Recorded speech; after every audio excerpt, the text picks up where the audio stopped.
Some of you love sleep more than you love success. And I'm here to tell you today, if you're going to be successful, you've got to be willing to give up sleep. You got to be willing to work off of 3 hours of sleep, 2 hours. If you really want to be successful, some days you will have to stay up 3 days in a row. Because you got to be willing to work off of 3 hours of sleep, 2 hours. If you don't want it badder than you want to party, you don't want it as much as you want to be cool. Most of you don't want success. You don't want it badder than... I don't know how many of y'all got asthma in here today, but if you ever had an asthma attack before, you short of breath, SOB, shortness of breath, you wheezing. The only thing you trying to do is get some air. You don't care about no basketball game. You don't care what's on TV. You don't care about nobody calling you. You don't care about a party. The only thing you care about when you're trying to breathe is to get some fresh air.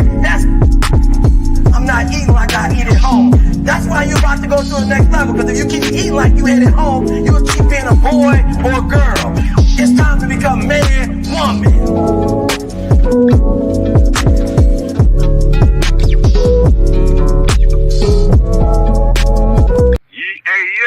Hey, HotFacts with Robert Reese, man. This your boy Dash Bandicoot tapping in with you, brother. Hey, shit, I'm right here on a break in my dash right now, getting busy, but I figured I'd tap in before I eat some grub real quick. But yo, man, I like your channel, like what you're talking about. You know what I'm saying? I feel like we share some of the same ideas as far as like how to navigate this gig market. So just tapping in, showing love, man. I seen your comment. Finally got a chance to hit you, bro. Whenever you get a chance back, man, just holler, man, for sure, man. Love, bro. Be safe.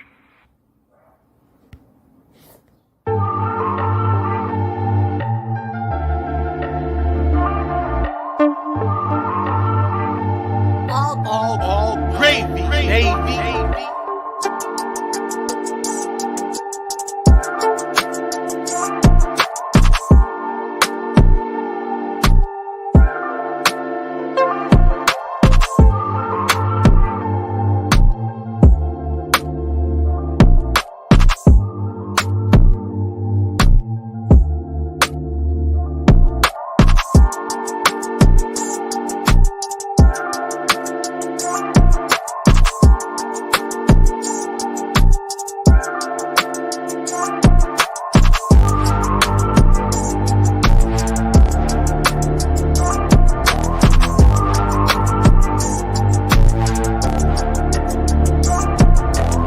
Hotspot.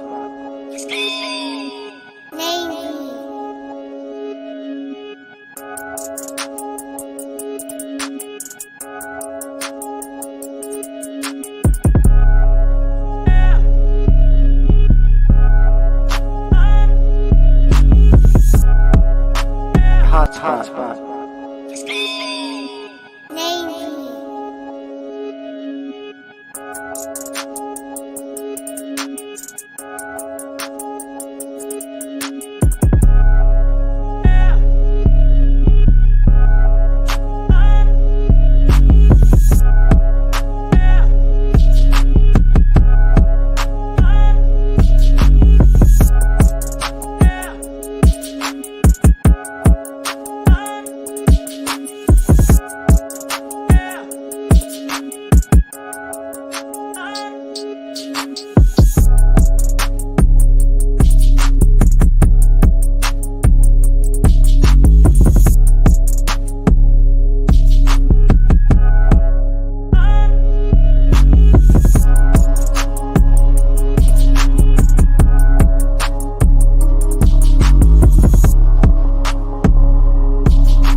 That you said that, man. This is your lane. You made this.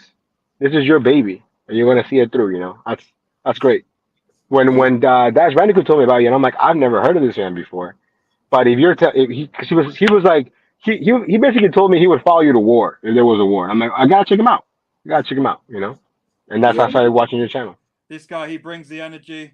He's got the best intro in all of YouTube, mate. He's got other people saying his name, and there's a reason for that. And he can get subscribers from anyone. With his great personality, man. The HotFacts is exactly that, man. Hot Facts. KG Sports, and you're watching Hot Facts with Robert Reese. What's up, guys? You're watching Hot Facts with Robert Reese. Take care.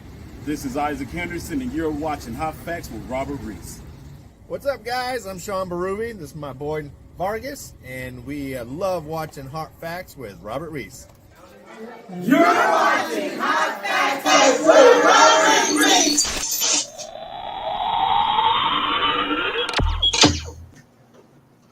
Hello. I'm back, people. I'm back. Yes.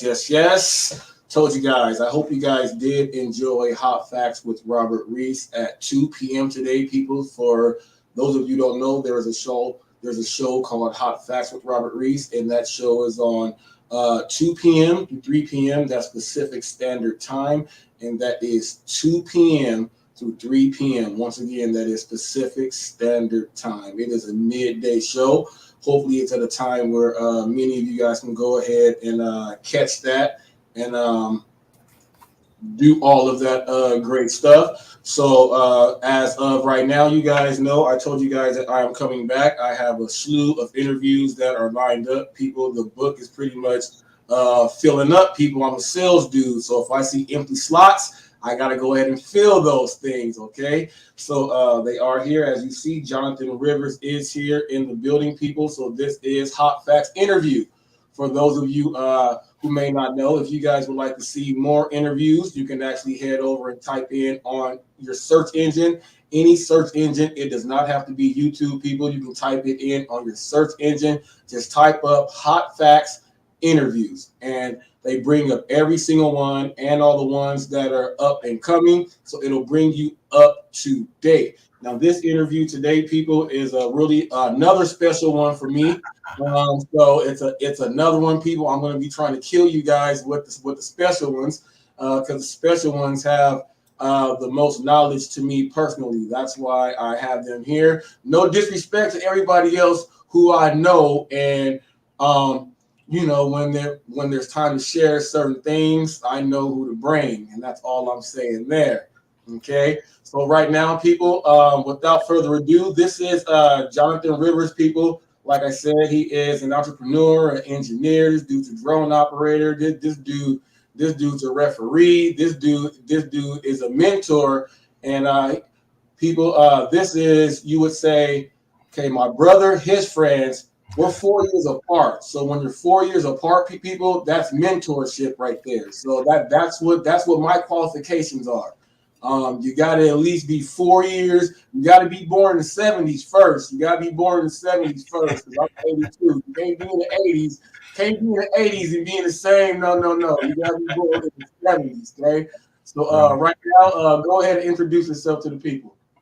Hey, well, just like you said, it's your boy Riv. Man, we go back like 15, 18 years maybe now. And I'm Jonathan Rivers, in my 40s, creeping up on that 45. Don't tell nobody, but yeah, man, I'm just happy to be here, and I'm honored to be a guest on your show, Rob. Yeah, man, I like those glasses though. I like those. Hey, that's that good insurance.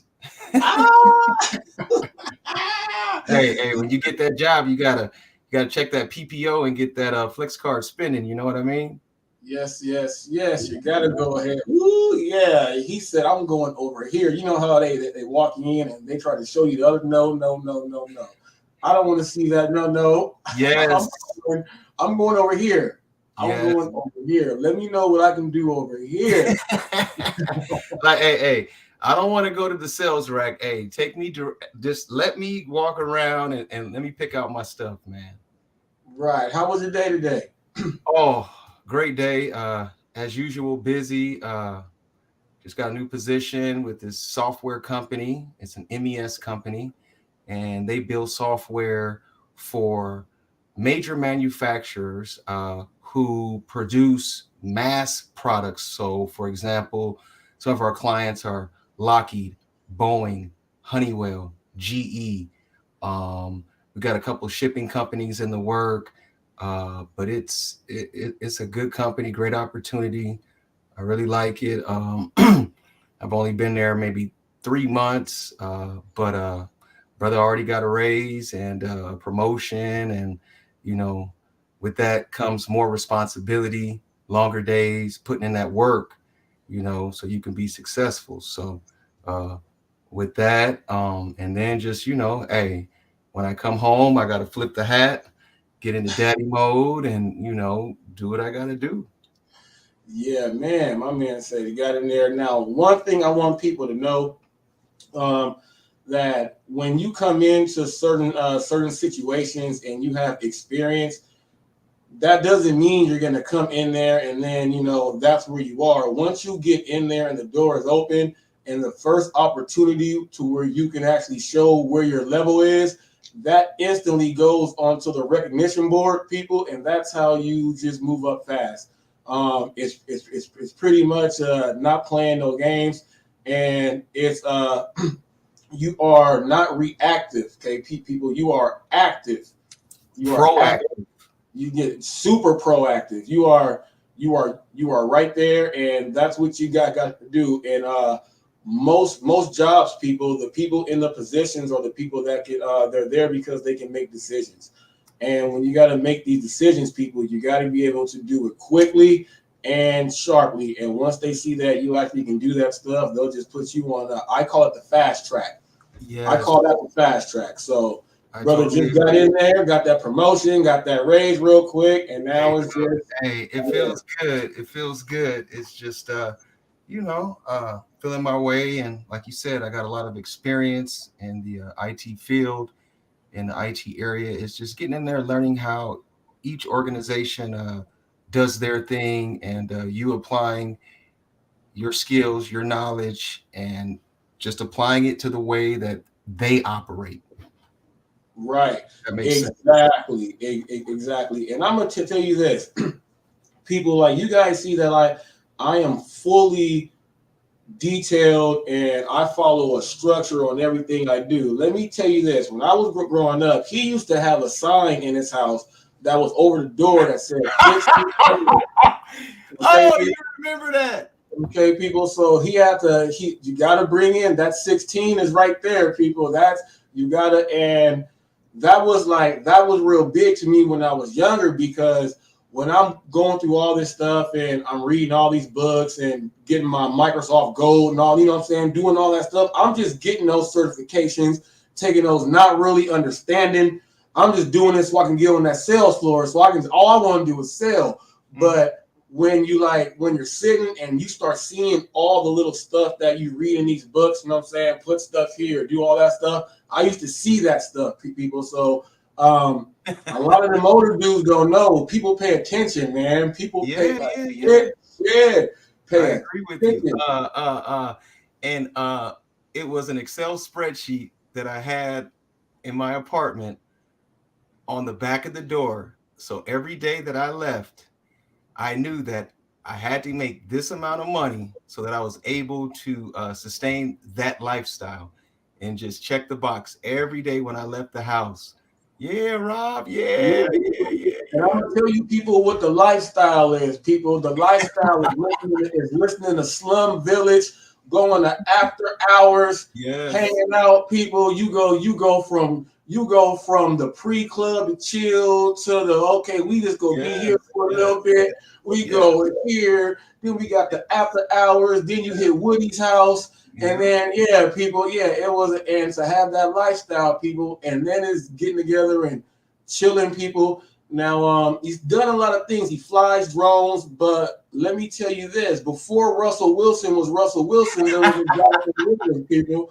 There was a Jonathan Rivers, people. Let the people know about that athletic background. Grew up playing football my whole life.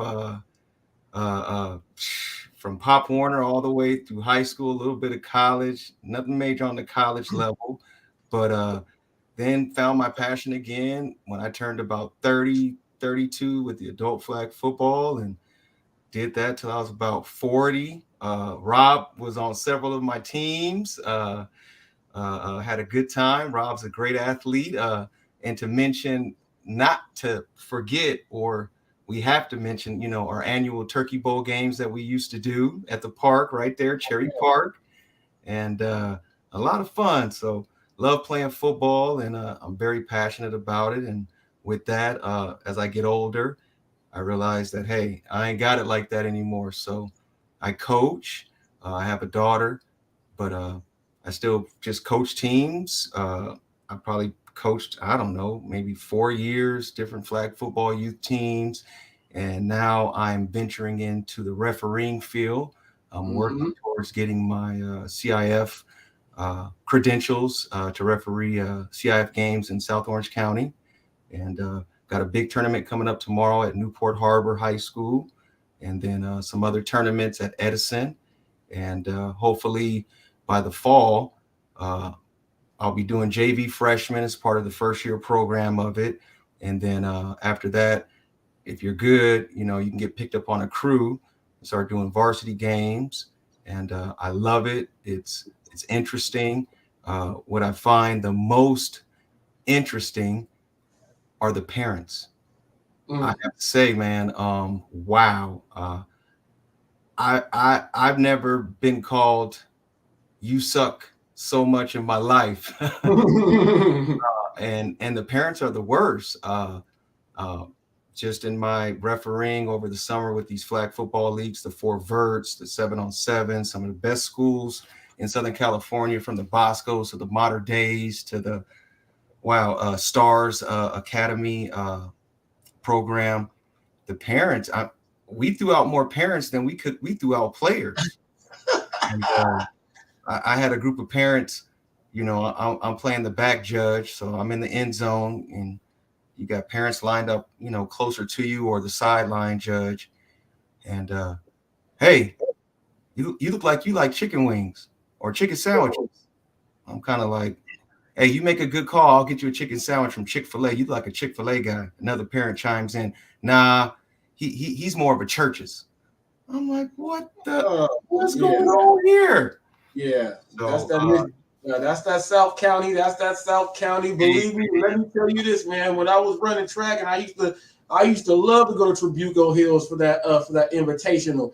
I'll go up there to Trabuco Hills and smoke them dudes and hear all the chatter. Man, I had my very first race there. It was at the OC Invitational, and our dude Diego, he wasn't gonna run. Something happened, and they had the slot open, so I ran as Diego. They didn't know how he looked. He got in for his time, so I ran as Diego that day, and he had lane 8. So that lets you know. He wasn't that good. He wasn't that good. Well, he was good. No. To get to that invitational, you got to be cold. Right, but to be in like cold, from the cold ones, you know, he was 8 from the cold ones. But let me tell you, I started in lane 8 and I won that heat in lane 8. So I did not give up the stagger. I did not give up the stagger at all. Trabuco Hills have to rub that in their face. Now you talked about the flag football, right? Check this out. I'm about to share something real quick. Check this out. You know I can't be a host of my show and not be in the craze. You gotta floss a little bit, baby. Not be digging in the craze. Let me see right here, people. So I'm gonna let you guys see. This is when I said he was Russell Wilson before. Stop it! Now, people, we got some stuff. I ain't that good, Rob. I ain't that good. Just good enough, my brother. Yeah, we got some stuff here. Let me just see. So I don't. I made it. Here it is, right here. I think it's that Ninjas. Yeah, the Ninjas, people. I got it right here. Yeah, people, I'm gonna let you see. He's on quarterback, people, and I'm on defense. Let's go ahead and watch this. Hit it.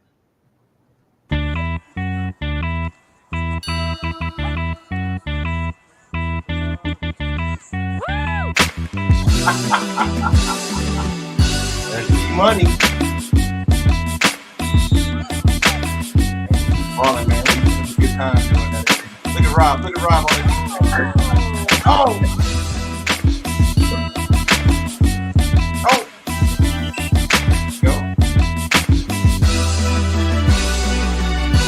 Russell Wilson. Hey, just a little bit.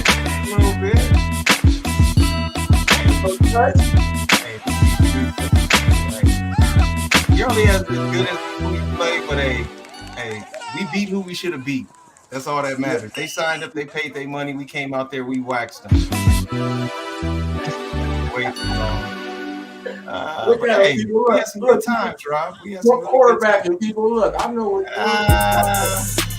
Hey, is this the one where you I know which one to stop up. Give me that flag. Look at that. You Rob after that.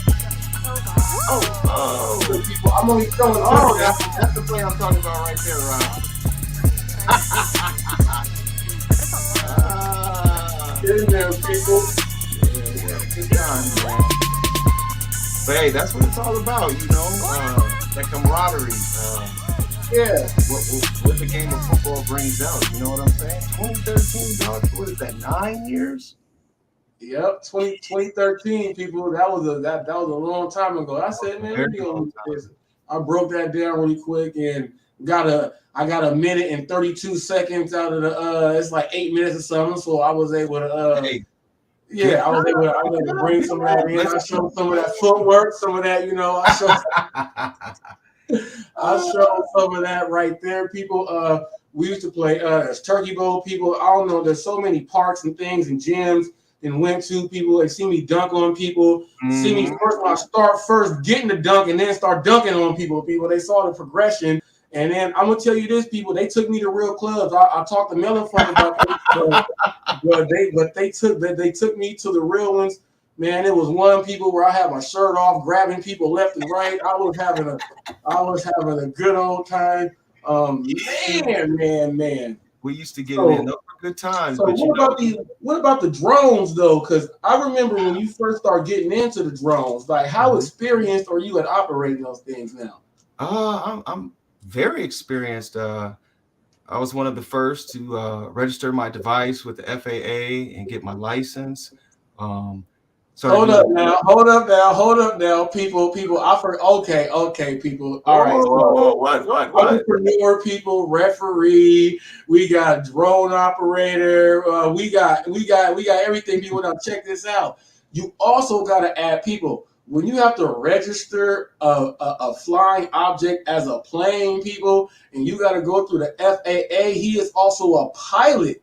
Ooh, he's also a pilot. No matter what, you're not lying if you say it. You're not lying. I mean, I'm not lying. You got an FAA register. You got a license. Right. And it's like nobody tell you nothing. Right. It's one of these things when you get into it and you do it to make money, or at least for me. Wanted to be legit. Started my own website, had my own LLC, Rivs Recon is what I called it. And you register through the FAA with the serial number because drones don't have tail numbers like planes. And then you have to take a little course at the local airport and you learn all the different things. You know, you can't fly near hospitals, near electrical plants, near police stations, or nuclear power plants. And then also being registered allows you to make money commercially doing it. Granted, you can get paid under the table. However, people get wind to what you're doing and really research you. They might not want to hire you. You also have to have insurance and in case it falls on somebody's house, something happens. But yeah, I did that for a while until other circumstances in my life kind of moved me away from doing that. But flying the drones is great, man. Got really deep into it, and as far as, you know, programming flight paths, getting all the different GoPro style cameras. Got a Mac with the Adobe Photoshop so I can edit things. Did some residential, shot a lot of videos from my last company on at the Great Park. What's the range? You know, from where you are located, and then. Well, the range is primarily dependent upon the type of drone you have, and you can buy extenders to extend the signal. So my greatest range I had at one time was about 2.5 miles, and I could go up to about, I don't know, maybe like I want to say like 100 feet, 200 feet, maybe. I'm not for sure, but high enough to where I could get the aerial footage But the range is wow, amazing. I mean, sometimes it goes so far, you know, you got to keep line of sight of your drone, and sometimes I wouldn't, but a couple of times I learned my lesson, and you know that's like the things in life. The best lessons, Yeah, how best you things like you learn are the life, are the experiences. You know what I'm saying? how you get it back though? Like, all right, so you Oh said wow! in your line of sight. All right, keep it in your line of sight. Hey, Everybody's vision ain't that good, I've so got it's not like no, it don't leave like no video game trail, no chemtrail that you can follow back. Or that's ooh, why it's so that's why it's so critical to keep that line of sight. And I have several experiences or stories, however, where I mean I'm flying, I can see it. Next thing I know, it just loses connection and it's just falling like a brick. And as it's falling, you know, I'm eating invisible sandwiches like oh, boom, and I'm just praying that you know certain things aren't broken, and other things, you know, I've come to learn is you can have electrical interference, you can have just lose connection. And when I started doing this, it was new technology. It was something I was like, yeah, this is gonna really change. I can really get into this, and I was doing really good, man. And then just circumstances happened, and I kind of fell off. But at the time, I had invested probably about $2,200 into my whole drone, and not to mention the website and the business cards. And you know, I was doing really good. But hey, so I now know is it now. I got the, I went there. I got the T-shirt. You know what I'm saying? yeah. All right, yeah. So pretty But much now, I still retain my license and my registration with the FAA, and I still have several drones that okay. hey, whenever I want to get out there, I can do that. And did some really cool weddings at the beach. I did a lot of different shoots, some car shows. It was really cool, man. You know what might Y'all be was, cool? go ahead. You know what might be cool, Rib? Shoot, I might have to do a ride along with Ribs and a drone and get some aerial views. Oh Get yeah, some we can do get that.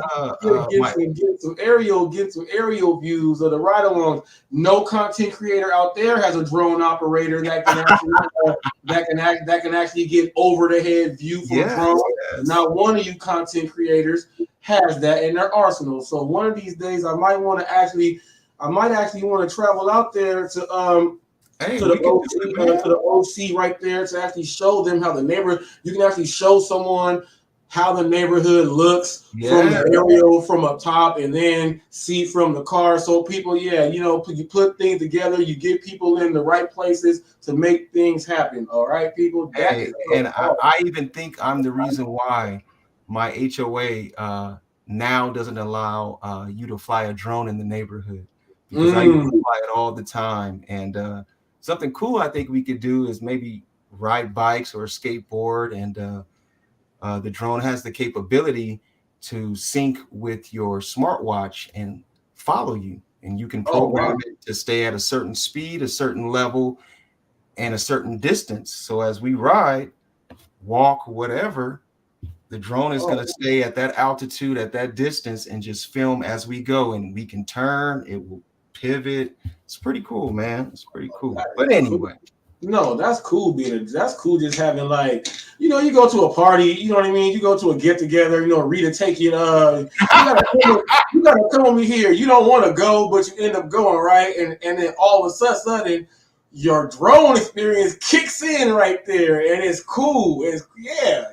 Dog, hey, Cool that's to have one you thing, back man. pocket. Hey, Rob, you know, knowledge is power, man. And when you know something, you could pick out a bullshitter real quick. You know what I'm saying, dog? Real Right. quick, like, oh, this dude's full of shit.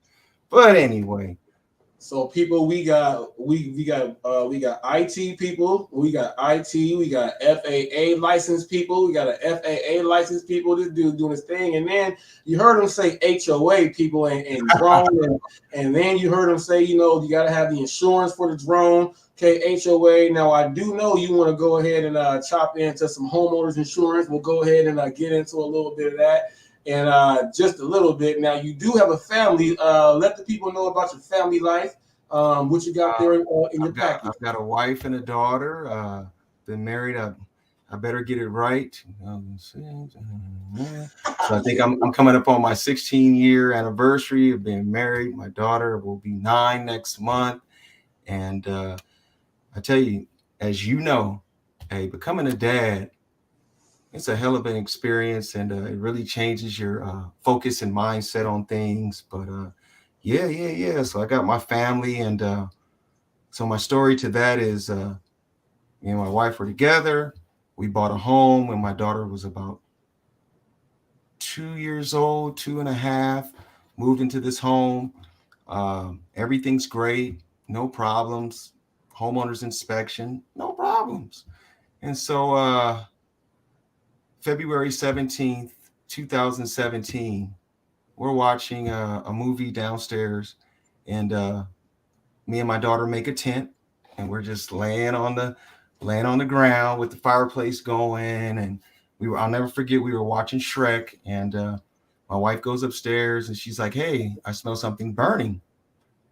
And keep in mind, she had been on my ass about changing out those smoke alarm batteries, because one of them kept beeping. And, hey, typical man, whatever. I'm just gonna disconnect this shit. I'll get to it when I can. So I replaced the batteries, put everything back up. She goes upstairs. I smell smoke. I'm like, oh shit. Well, as we know, smoke rises, and me and my daughter are downstairs in our little fort laying on the ground. So it's like, well, I don't know what you're talking about. I yell upstairs. Well, I don't know what you're talking about. I don't smell no smoke. So she's like, no, really. So I stand up, and as I stand up, the smoke alarms start to go off upstairs. I'm like, oh shit. So I stand up and I look down the hallway, and I can just see a blue ring around the door to the garage. It looked like Obi-Wan Kenobi, or like something out of Star Wars, when they come back. So I'm like, shit.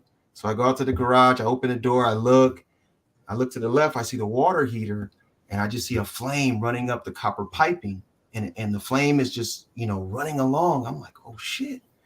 So I come back inside. I can tell my daughter's looking at me kind of panicked.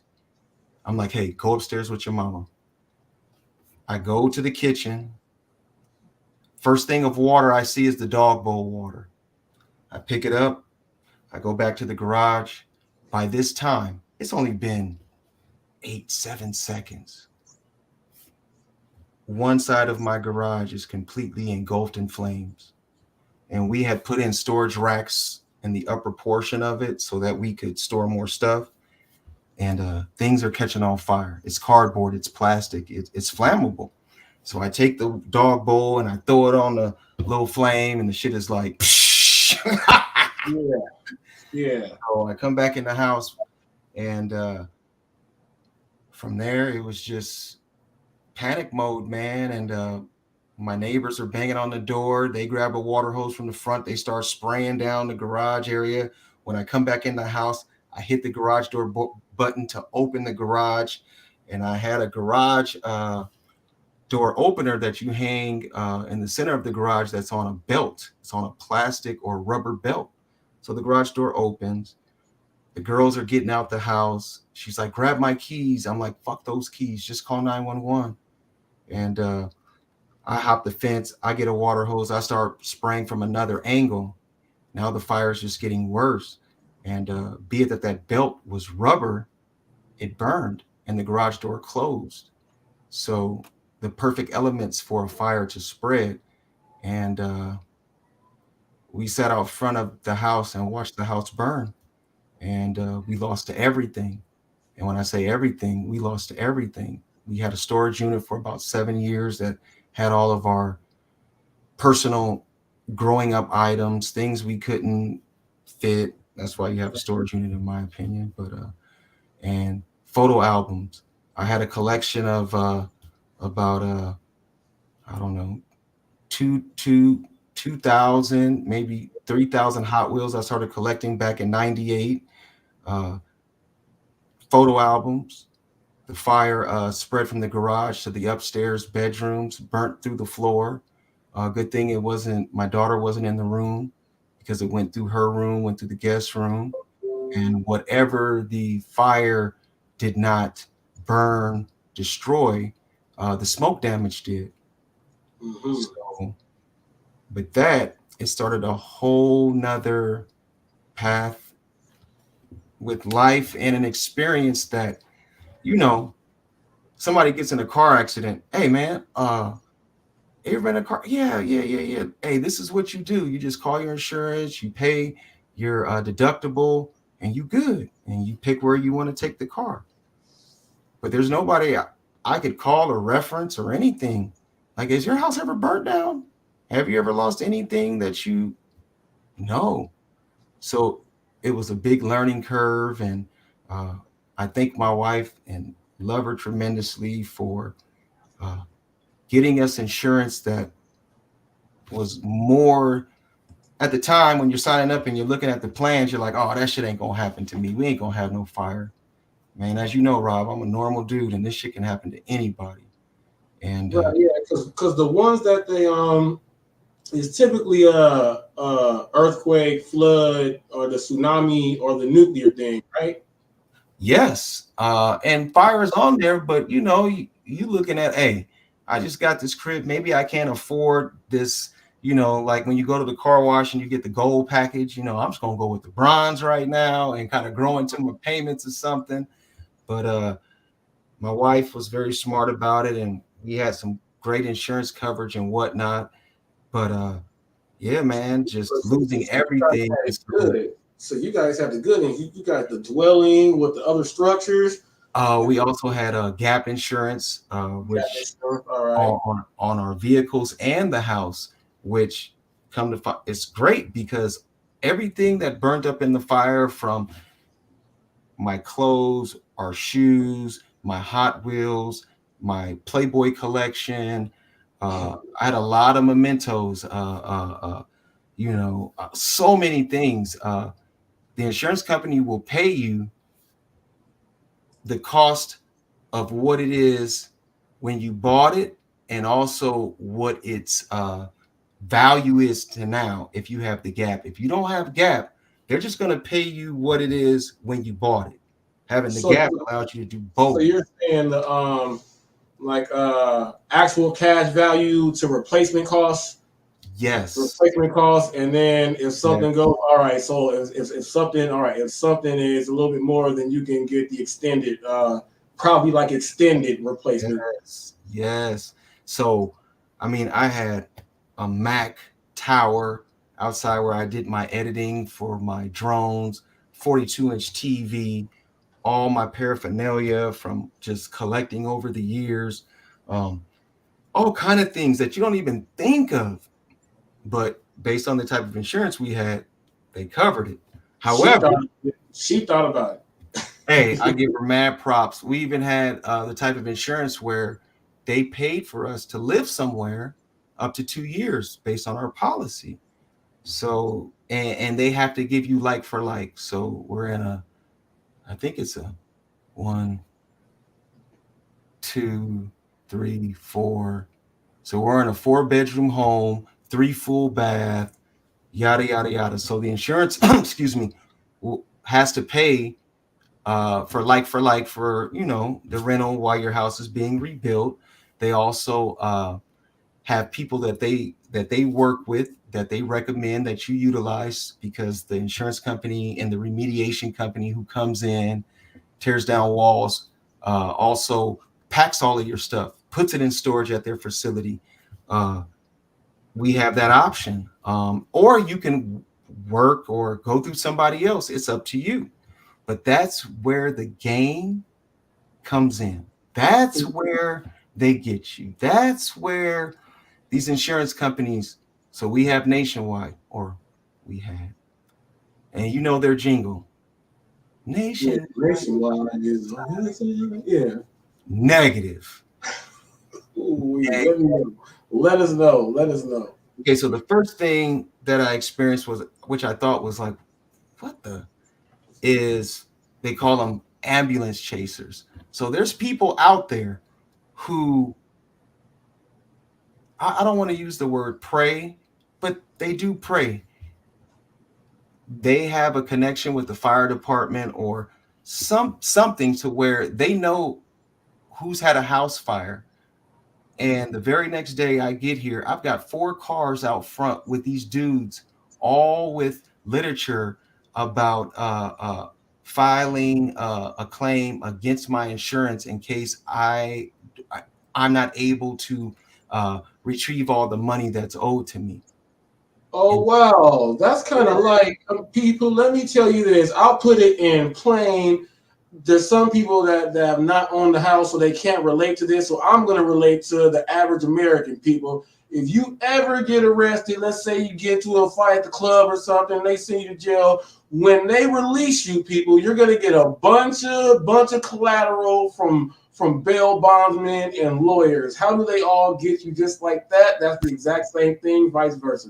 Dog. So that really, I was like, whoa, how do you even know? How are you even? Hey, are you Mr. Rivers? I'm like, well, I don't even know. I never even seen you, dog. Like, so that was the first thing. Then, they come in, blah, blah, blah.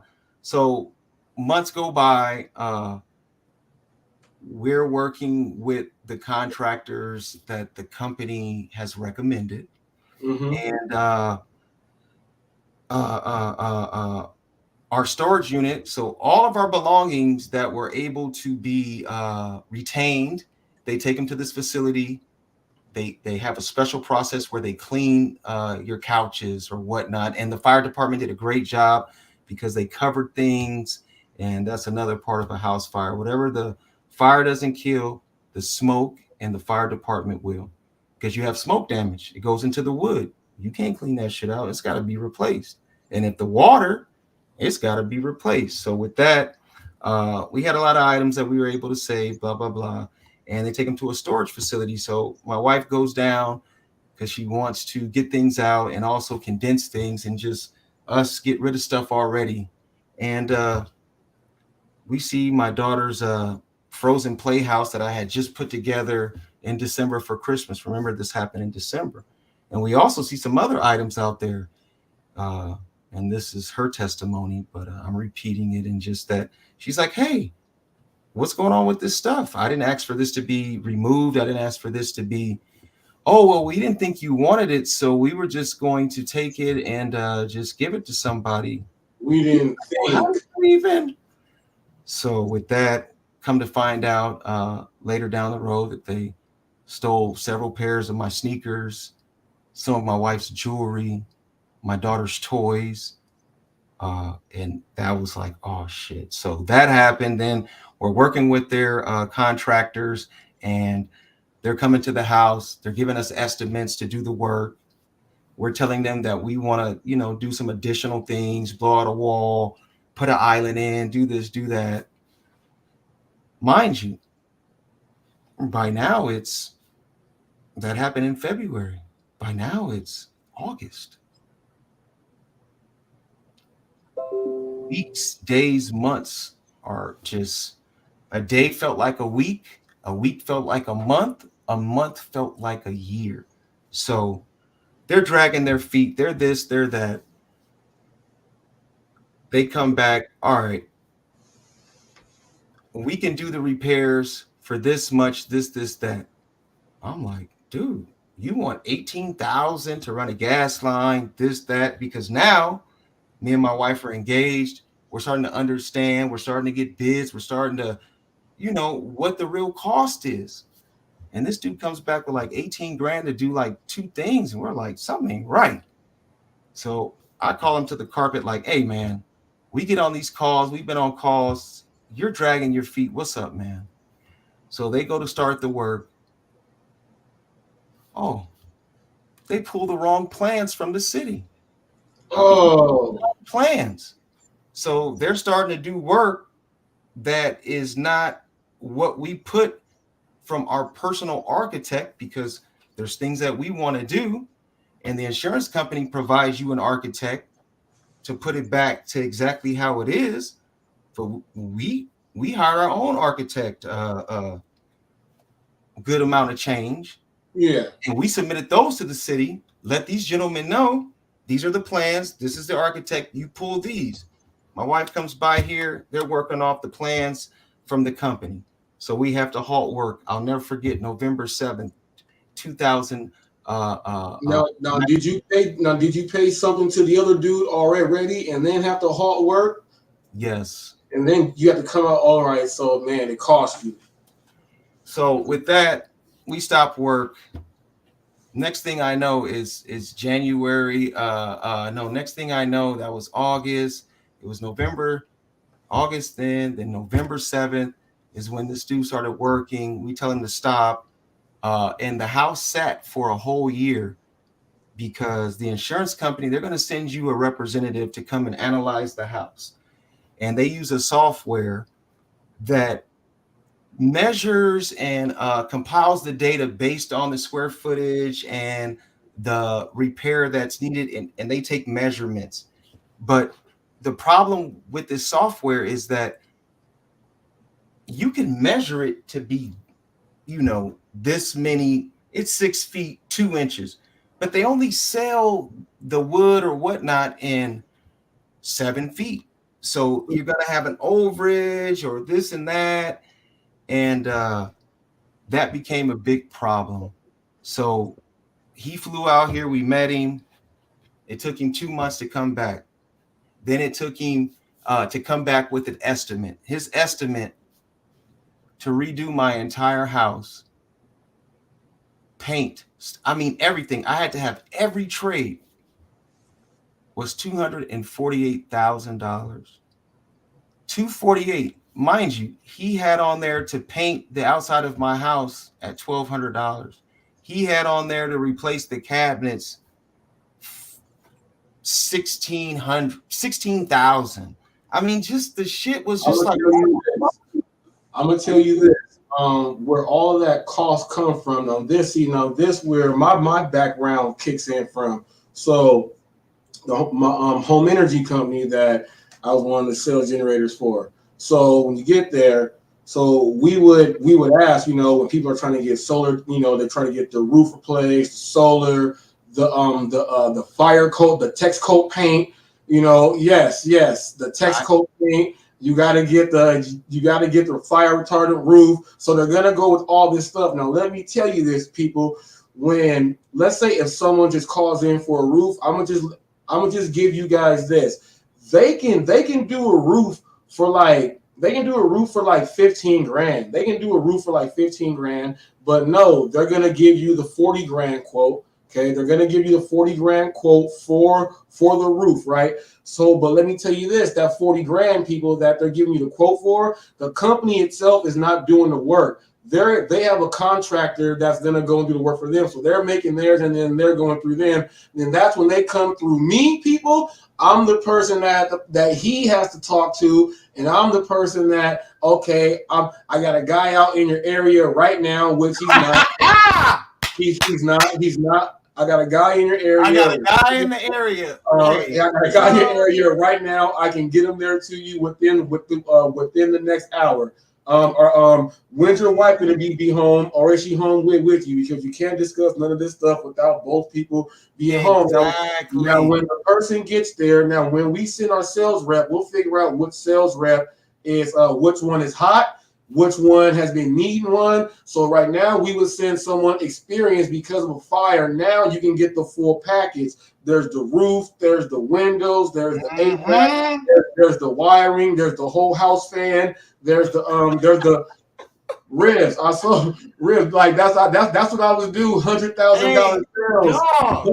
$100,000 sales. I'm on top of that board. So now people, you get these people to go in there and to get this stuff done. Now, when they go out, they got to give this ridiculous quote because they got to make and they got to make. Now, then it has to be submitted to the city, the plans. Now, for each thing that you're getting done, people, it has to be submitted to the city. Now, depending on the contractor and how great he is, and how depends on how quick that's gonna be. Now, sometimes they get this money, people, and they are behind on other projects, and they'll put that money there, and then what they'll do is kind of, brush the people off, like,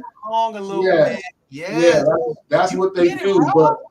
But when the salesman goes in there, especially for that roof, they're going to upsell you and tell you that we can make this more cost efficient for you. And let's make this energy actually work for you. Let's spin this meter backwards. Let's go ahead and put 28 panels up there on your roof. We'll charge you, we'll go ahead and knock it down and then charge you $800 a panel instead of the $2,000 a panel. Okay, so you got up there 28 panels. I do 28 panels for 45,000. But then, people, we're gonna make sure that it works for you. We're gonna give you that bumper to bumper warranty for the panels. So anything that goes on that roof is protected. If you have tiles, we're gonna go ahead and replace the tiles, do all that, and then make it work for you. We're gonna get you that your inverter, people. You don't want that string inverter up there. It'll mess up people, and then that's how you get that sale up. So they gave him that price right there. Now let me tell you this. Their bottom line on that thing, their bottom line, each window, they probably told you about the Anlin windows, Anlin dual pane windows that, you know, and all that stuff. You can go ahead and get the sliding glass door for $5,000, but they can go ahead and sell that sliding glass door for $2,800. The windows off top, they're going to start you off at $2,000 a pop for each window, but they can knock them windows all the way down to $700 a window. People, you know, like, people, go ahead. It's a messed up game, and it's a messed up game. And in my situation, be it that the fire was so intense, the smoke, the this, the that, we didn't have to, but we elected to take everything down to the studs, remove all the drywall, remove everything, because the smoke was so bad and where the fire was located. And with that, we had to have the major support beam in the garage replaced, as well as the footing that the house sits on in the front and in the backyard. So that's major shit. There's no way around it. Two separate contractors? I said two separate contractors? We went with what the insurance company recommended as far as the contractor in the beginning. Because remember, like I said, we don't have any experience at this. We don't know. So, hey, we feel like you on our side, you nationwide, so we gonna roll with you, right? But with that, already, bam, red flag. They're working off the wrong plans, and we've communicated. Now he's dragging his feet about the cost, and we're questioning them. Now, dog, like 3 months has gone by, 4 months. So with that, we're just like, hey, at this point, I'm tired of being nice. I'm just like, you know, what the fuck's going on over here? You guys are bullshitting. I type up this email. I get a response, Mr. Rivers, your words, and that's not very professional. Man, fuck you, man. What's up? Dog, come to find out, the general contractor who was heading our project, who was dragging his feet, who was overcharging us, had been giving kickbacks to his contractors, as well as submitting claims to the insurance companies for work that was not performed. And you know why? I'm gonna tell you this.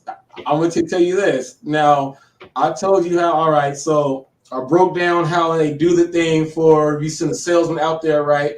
Now check this out. There are people that are in the call center first that are getting your information, and they're doing the call. When they set that lead, they're telling them, all right, you get the $50 for setting that lead, and then if it sells, you're gonna get the $175 if it sells. So now, you know, they have people in there that have hidden their bonuses that they say, well, if you do this many, you get a bonus, and they have not been paying them out. So in order to keep them from quitting and starting that class action to get them, they get exactly what you said, and they give those kickbacks so that they can keep those salesmen generating inside the place. That's exactly how it works. Hey, and it's a cold game. It's a cold game. This dude had put in like $22,000 worth of claims of work that they performed that they never did, like replacing the beam and this and that. I mean, the supervisor from this company was like, no way, yada, yada, yada. I'm going to come by He came over. We're like, look, the shit is charcoal still. So that contractor got fired. Then we went on our own, and from there, man, it just was it was just very hard, and learned a lot. Hired two different contractors, had to get different bids, and then when you get these bids and you're working with the contractor, you know, it's a 2-week process, a 3-week process to get things paid out, because the way the insurance company works is based on what your plan is and based on what the cost that the contractor is saying it's going to cost to do this portion. They only pay out a certain percentage of what that work costs, so that they can keep money in the kitty or keep money within this little field, so that and they mark it down as at percentages. So you're at 10%, you're at 20% of completion, you're at this, and every time they would send us a check, we have to go to the bank, we both have to sign, then we deposit it, then you pay out to the contractor, then a representative from the insurance company has to come to your home to inspect the work that was done, to verify, so people aren't lying or whatnot. But even in that, these people who do that type of work, I'm only available on Tuesdays, I'm only available on Thursdays from 3 to 5, and this and that. And then when they come, they're the ones who are writing it up, and you're like, hey, can you write this up for more or a bigger completion portion, so that way the next thing I can get more money, so I can keep the contractors on the job, because the contractors, as you know, they're lining up stuff in their pipeline, and they got to keep their team fed and their families. And so, I can only get the money based on, the services that you performed. And, these guys want half up front, whatever. Well, shit, I ain't got half of 40,000. That's exactly what they want. Because you know what? When the sales rep gets there and he goes, all right, they are straight commission. They don't get paid hourly. They are straight commission. Now, let me tell you this. Now, one guy might have an appointment. Let's say they send him out for an appointment, and let's say he's in San Diego. Let's say his appointment in San Diego is at 8 a.m., right? Now, that appointment should take, if he gets in there and demos it, if the person's there. Hey, Rob, I got to pee. Hold on. Yeah, go ahead. Do your thing. Now, people, that should take about 2.5 to 3 hours. Then let's say if he's the top salesman, they'll tell him, hey, we got this lead. It's about an hour and a half away. So they'll say, all right, can you get there? So he drives without getting paid hourly from one that he just did. He has to go all the way to this one. So he's not getting paid hourly. So now when he gets there and he does a full demonstration and he gets that person there, he's working 3-4 hours after driving way over there. What happens is that that salesperson, for every one that they close, they're pretty much getting like 5,000 racks total. They get 25 up front, they get 2,500 up front, and then they get the rest on the back end when the job is actually completed. That's how it works for them. Yeah, that's how it works for them. People, if you guys have any questions and you want to know the insights on how this stuff works, you guys can ask me anything, people, from social work. Chime in. You can ask me anything, people. I have a lot of experience in these places. As you see, Ribs is talking, and I'm tying him in on the other side. So with all that being said, Rob, the insurance game is literally that. It is a game. And what they do is they try to stall you out so you can take the least amount of money, and they can push you on and they retain it. And also that the regional managers, the sales reps, the reps who come out to your home, who work for your insurance provider, whoever it may be, they get kickbacks, bonuses based on the payouts that they've had to do that year. So their job is, let's try to do the least so that I can make the most back on the other side. And with that, February 17th, 2017, we moved back into this house December 19th, 2021. It took 5 years to rebuild this house. Man, that's a and hey, my daughter was 3 years old. We celebrated her 3rd birthday, not here, because I was in July, and we just moved back, and she'll be 9 in like 2 weeks. 3 right. weeks. So think about that, people. And my biggest thing is, I'm a normal dude. This is shit we see on the news in the morning. Oh, fire at a so-and-so, and dog, I'm a normal dude. It could happen to anybody. Number 1, replace those smoke detectors. Number 2, get 2 fire extinguishers. Keep one in the kitchen, keep one somewhere else. Number 3, have an escape plan. Have an escape plan. You never know. Number 4, you got computers, you have valuable paperwork. Either get a fireproof safe, and also get you 2 external hard drives, and back up all your data so you have one live copy and the other one you set in your fire safe. And that's my advice to anybody out there. It could happen to you.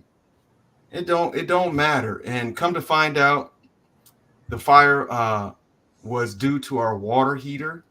It's still undetermined, but I can just tell you that when I went outside and I seen that goddamn water heater on, looked like a lightsaber just coming up.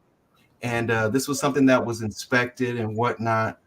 But that's my advice. And if it ever happens to you too, depending on your insurance, man, some people's policies aren't going to be what mine was. I had $1 million policy.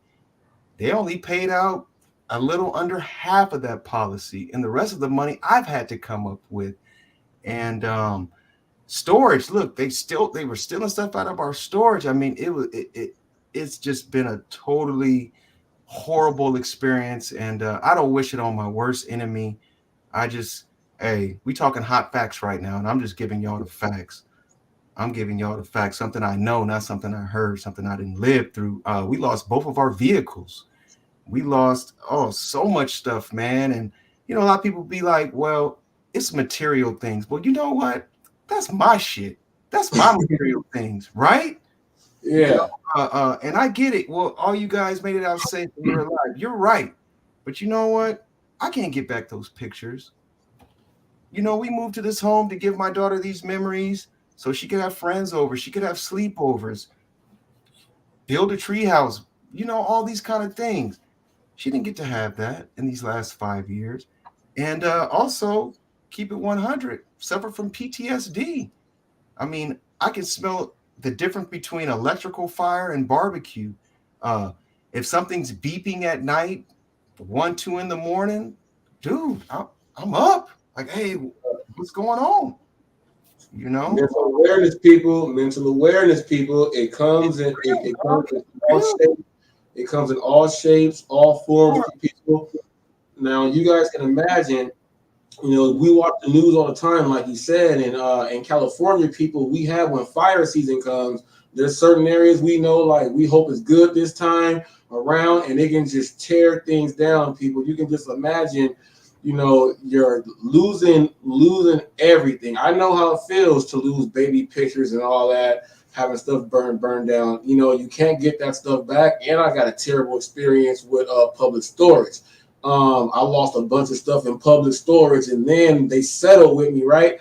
But check this out. All the time when I knew, I was like, I don't owe this money because I've been paying this. And then they kept telling me I'm wrong, I'm going back. And then they had it so that I can't go to my storage unit, and then they auctioned it off. So a lot of not a lot, my high jump trophies and all that other stuff, obituaries, and some of my favorite clothes that I thought that was like I was never I took care of it. I still have it right now. I know a lot of stuff, but the memories, all that stuff you can't get back. And then check this out.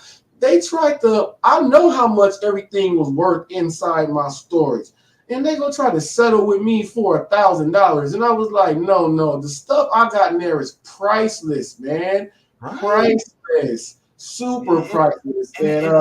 It's unfortunate too, Rob, that everybody values their things differently and this and that. But another aspect to this is that you're dealing with people who you're calling, you're dealing with someone who you're paying this money to with the expectations that I'm going to be repaid this, that, the services, this. But no, customer service is dead.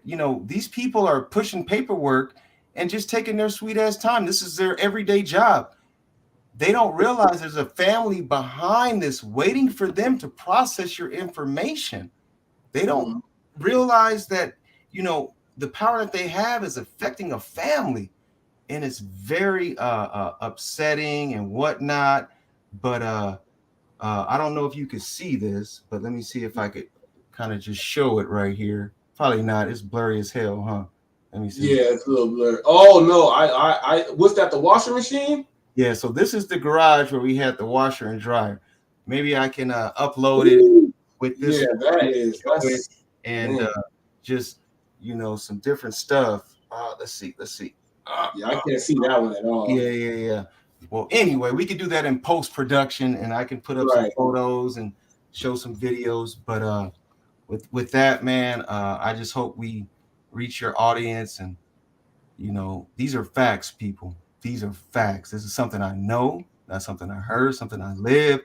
And I don't wish it on my worst enemy, man. Just take care of yourselves and read your policy. Know what you signed up for. Know what you should have coming back. And the insurance company is going to try to wait you out.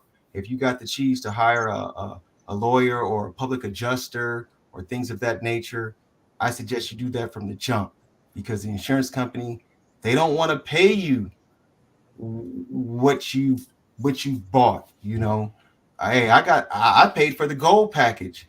Y'all over here giving me the bronze. You're supposed to armor all the tires and vacuum. Dog, I show up, you got like a little shop vac, and you know what I'm saying?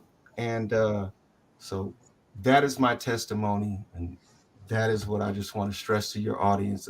These are facts, people. These are facts. And to add to that, I got neighbors.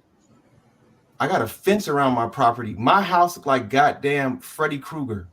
It looked like, so I got neighbors. Remember, it took 5 years. I got people complaining to the HOA that we're not getting stuff done. That. Yeah, they complaining for no reason too. Just the man. And it's the fact that, well, one, I don't live here. I only come by on maybe Mondays, Wednesdays, Thursdays to grab the mail out of the mailbox. But what the fuck? There's not shit I can do. I'm trying to work with the insurance company to get the cheese, to get the contractor to get over here. But my neighbors live here, and it took 5 years. There's a fence around my property.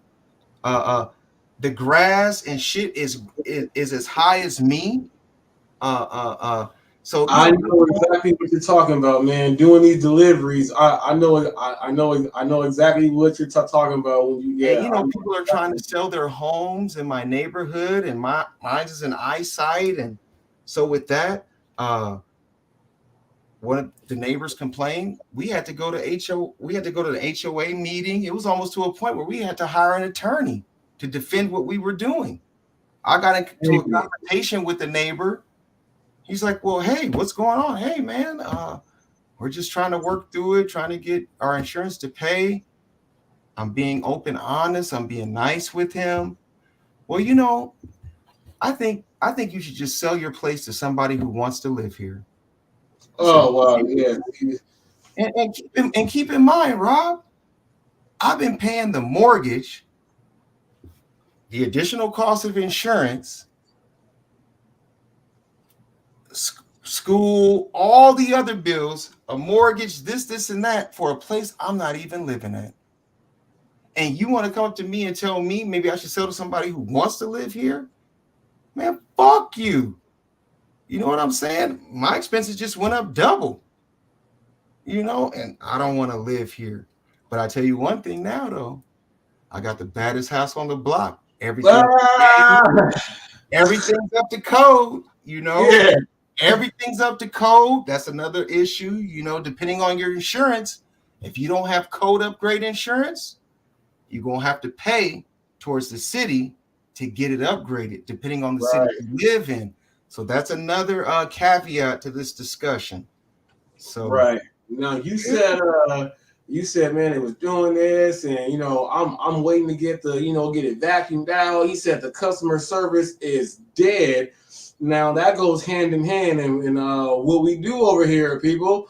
That goes segue, people, segue. So, people, what we do here is customer service. Now we spoke about this off air, people.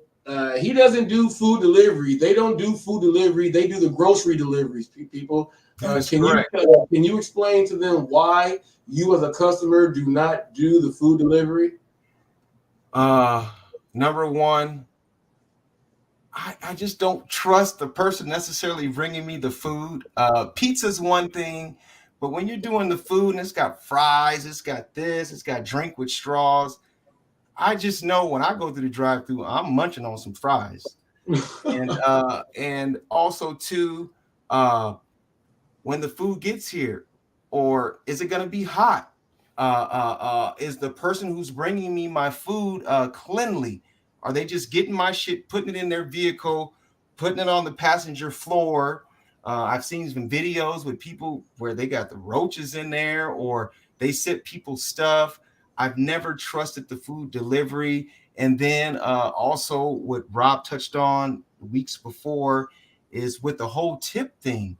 And it's like, I didn't understand that part of the game, but now I do and understand why my food does come cold.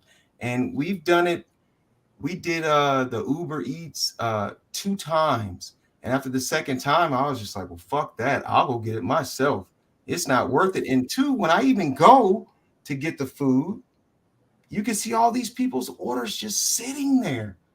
And you're like, wait a minute. I know there's people out here who do this for a living, but that shit says 523 and it's 6:15 right now. You know what I'm saying?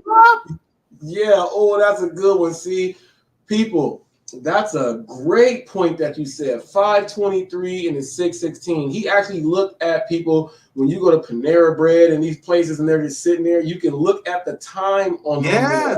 If it's sitting there 45 minutes, people, that is really cold food. The customer is going to be upset. Now, my whole thing is when Melon Funk was on here, he said they don't come get his they don't do his orders because B-Rad he's picking up his stuff from the place that's closest to him, right? So they feel like it's going to be a cheap order, but they don't know that that's DJ Melon Funk and he's going to bless you a little bit. So they are going off of just thinking. Now, I had my show earlier, and Pedro DoorDash Santiago hopped into the chat, and I guess this is what he wants. He wants the companies to do.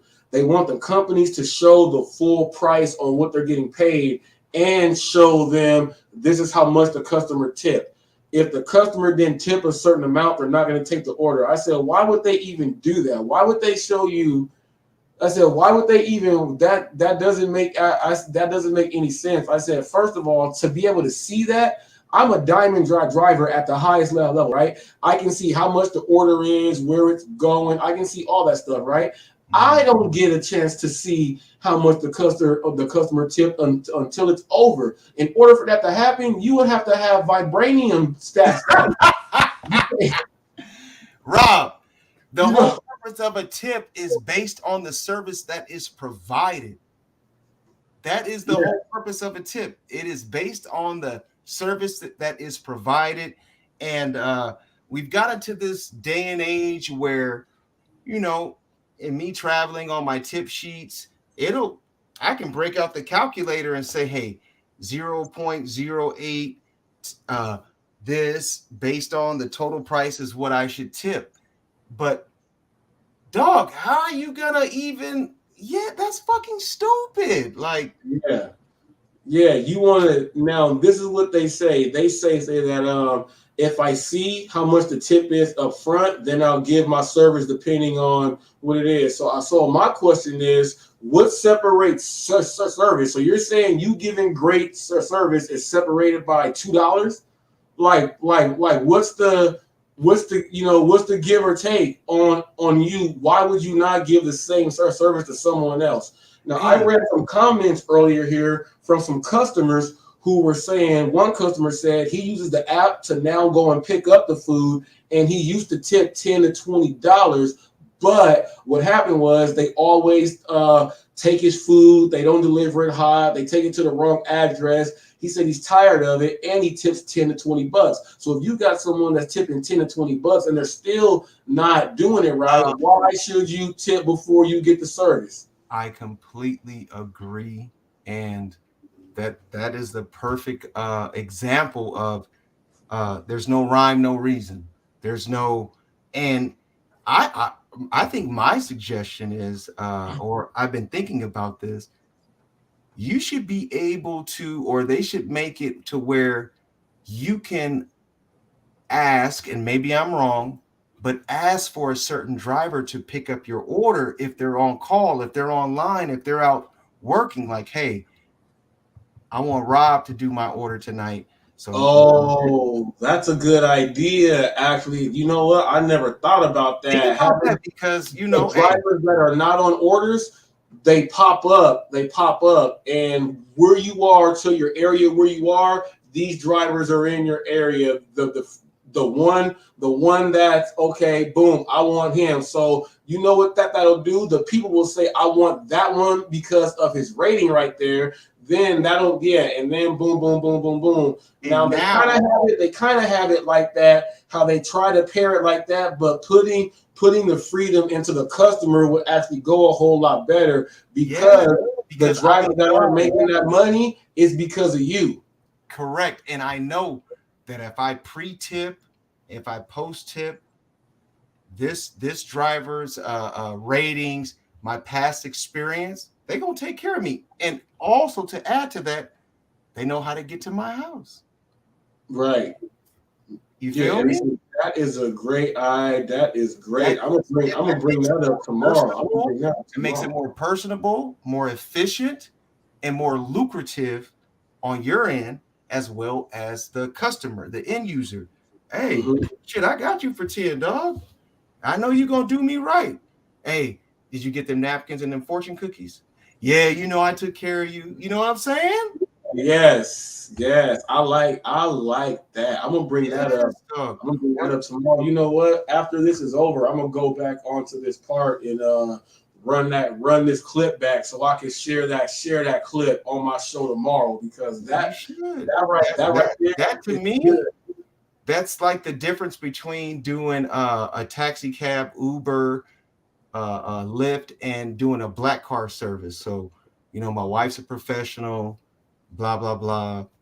Rita's been using the same black car service for the past 15 years.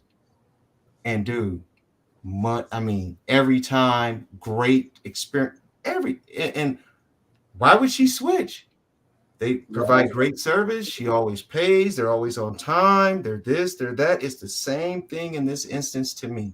If I could pick somebody who I always wanted to use, I would do that, because that's the level of service and expectation I know I'm going to get, and they take care of me, right? Right. You got it. I think that's they have the algorithms and different. They could do it, dog. But hey, it's just a suggestion. It's just me, Rob. No, but that's a good one, because right now there's there's a company called Novodyne. Well, Lunchbox and Novodyne now they came together, and what they did was they made an agreement with catering places and Uber Eats and DoorDash and all these places, to where now they're putting they're giving some of the fight back to the merchants. The merchants who are signed up on Lunchbox and Novodyne, they can actually shut their delivery off based upon the crew that they have and dollar amount of food being there. Then on top of that, they have the ability now. They're giving the merchants the ability to choose the driver based upon their rating. So now they're starting out with Lunchbox and Novodyne. So they say it's going to be the new wave. There's a lot of drivers that don't like this because they're like right now they're starting to kick a lot of drivers off and timing them out for not taking orders, and they're doing all this. So right now it's actually in motion, and the way how I do my delivering is how they're actually doing it with now. So everyone that's working right now is pretty much working in the past, and they're fighting to keep the past there. But it's all agreements have already been made. Like you guys. What's the saying? Either you change with the times, or the times gonna change over you. They gonna change over. Either you change with the times, or the times gonna change over you. But Rob, speaking of times, look, I'm mad right now because this is the first time the Lakers don't have a draft pick. We don't even have a draft pick in this draft. We don't even get the pick. I'm speechless. It's upsetting. However, I know we got some pieces to trade. There's some things the Lakers gonna do to try to be successful, but I feel like this is that period between 89 and 90, coming off, back to back, Pistons, then had to evolve back up again to Jack Kobe. Now we done the LeBron thing. Now it's that time where we gon', George Lynch, Anthony Peeler, and them was in for a little bit. Around that but time. It's the Lakers, though. The Lakers just have that gravity to get the players, and it's gonna be all right. I mean, watching the playoffs this summer in the past, it kind of sucked, and even in quarantine, that shit was like, you know what I mean? Yeah, but I'm gonna tell you what is gonna be right. Derek Carr got his homie back. He got his homie back. We got us. Look, first of all, Waller is you can't double anyone on offense right now simply because Waller, you're gonna have a safety and somebody on him. But then we got Adams now. But people forget about Hunter Renfrow. He is the West Welker. He is West Welker. Yes. The other little white dude. West Welker. Yes. In that offense, and us knowing football, there's not enough players to cover that. You can drop linebackers. You can play a cover 2. You can play a cover 4, but you cannot double. And if you double, you're taking. You're putting somebody one-on-one. We know the deal. However, he's accurate. Derek Carr is accurate, people. He's not throwing for less than 4,000 people. He's throwing 4,000. I'm worried about Josh Jacobs. You know what? I'm worried about him too, simply because as Raiders people out there, our running back, when we do our thing, our running back is special. Now we were trying to do it good with McFadden. He was always hurt, but when he was the ball, he was nice, people. But he had to try to pick up and continue from Tyrone Wheatley and Zach Crockett and John Ritchie and Joe Asker. That one name, you know what I'm saying? 2. Yeah, he so he had to Russell. Feel that. Yeah, we do all of that now. I do like Jacobs because he can get the ball in the end zone, but he will miss games. He will miss games, but he will get the ball in the end zone. He should be a 1,500-yard back. He should be a 1,500-yard back, but he'll finish up at like 900 to 1,000. I think his problem is his style of running. He's physical. Yeah. This is a 17-week season. He's physical. I think his Plus, I think he's got like 7 baby mamas. He's got a Yeah, lot of off the field shit too. However, he's just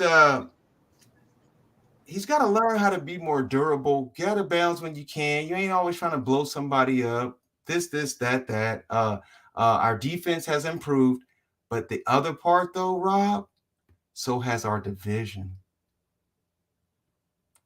I think the AFC West is the toughest division, dog. The top quarterbacks, the toughest division. And we play them 2 times a year. Like, dog. Hey. It could be this year that possibly 3 teams out of our division is in the playoffs. Wild card, you know. Chargers, this, that. But hey, handle your biz. Thank you for the interview. I'm going to sign off.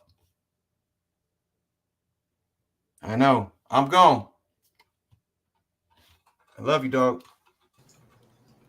People, that concludes the interview.